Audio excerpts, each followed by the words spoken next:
Nagbawal hanggang sa katapusan ng Pebrero ng susunod na taon ang paghuhuli sa Zamboanga Peninsula ng isdang tamban.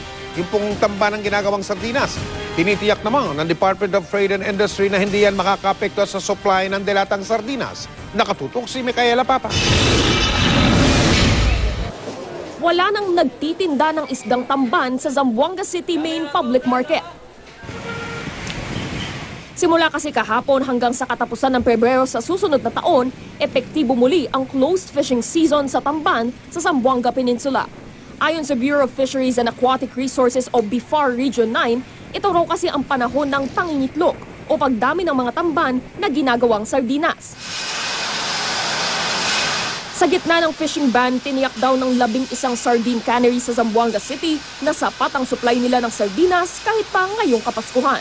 Sa Zamboanga, nagmumula ang 85% ng dilatang sardinas na sinusupply sa buong bansa kabilang ang Metro Manila.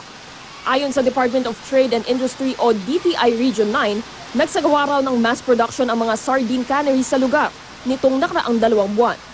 Nothing to worry. Sabi nila marami silang stock of sardines. So hanggang ngayon nag-supply pa nga sila sa Tacloban. Ngayong taon magtatapos ang 3 taong pagpapatupad ng closed fishing season sa tamban. Pero irerekomenda raw ng fishing at canning industry ng Zamboanga City na gawin ito taon-taon dahil dumarami raw ang nahuhuling sardinas pagkatapos ng fishing ban.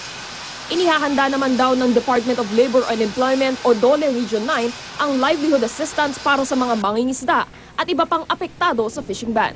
May profile ka ng mga workers na apektuhan and then tinanong kung ano yung mga possible intervention na may bigay namin. So we provided in a form of starter kits sa mga affected workers.